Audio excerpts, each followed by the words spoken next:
Did you know that it's normal to wake up many times a night? And this is something that's called microarousal. But when we have insomnia, there is a threat around not sleeping, which could also be looked at as a fear of wakefulness. And so while most of the time, if we have not had insomnia, these awakenings hardly even register, so we don't become consciously awake. But when we've had insomnia and wakefulness is registered as a threat, the brain is in fact trying to keep us safe, and therefore we become alert. We become what's called hyperaroused. The microarousal turns into hyperarousal. So this video is for you if you wake up many times a night and perhaps struggle to go back to sleep. And also if you have what's called hypnic awareness, which is when we fall asleep, but then jolt kind of awake, right?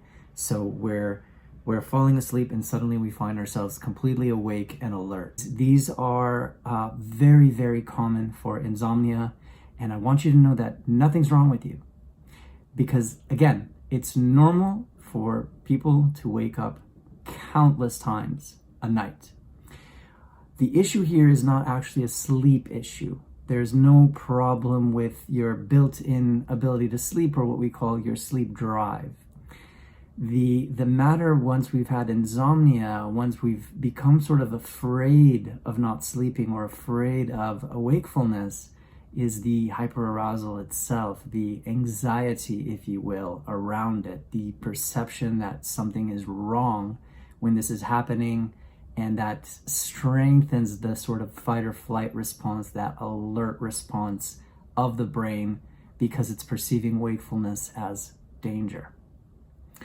So first of all, again, before I move on to what we do about this, very, very important to be kind to yourself.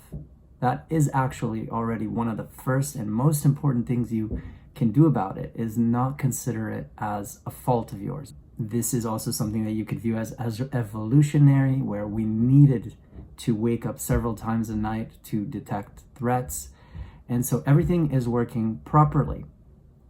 Now, what we want to tell the brain is that we're hearing the message and that we're safe.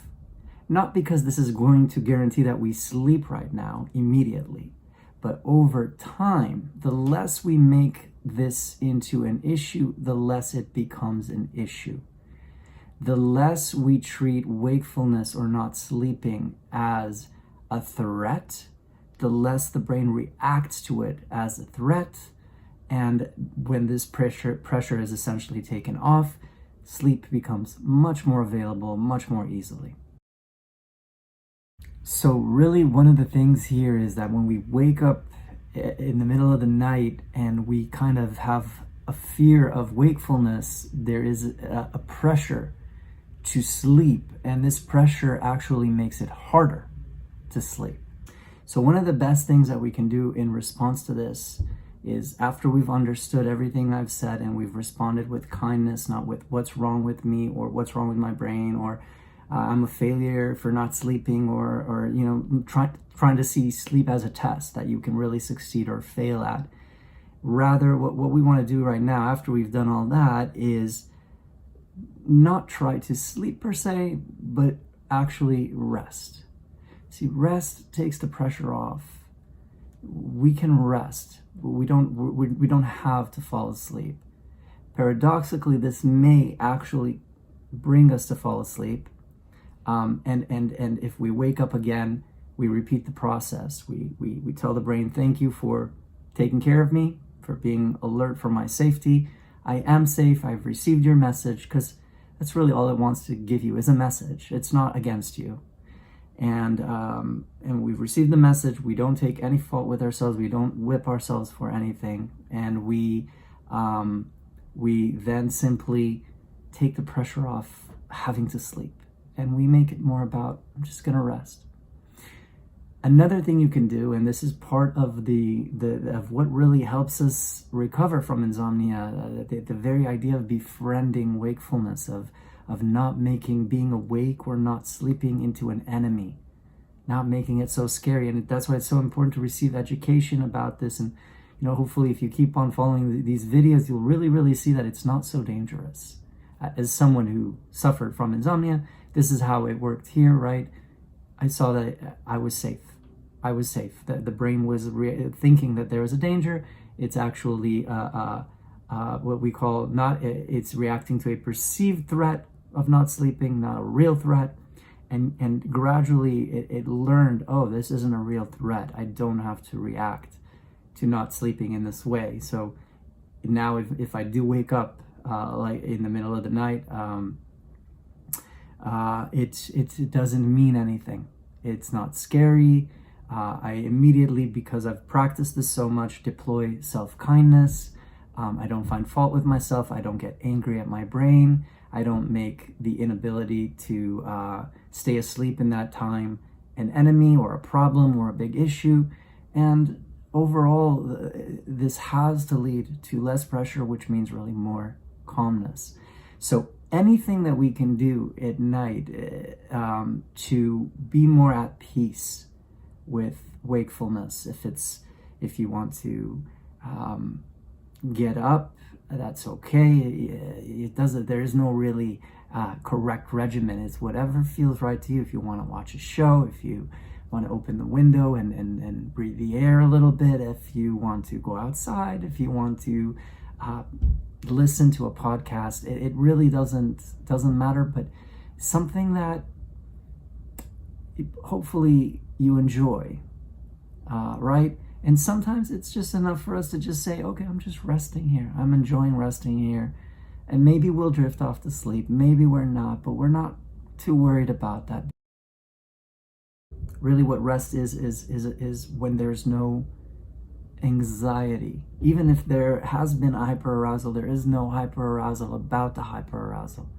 Meaning there's no anxiety about the anxiety.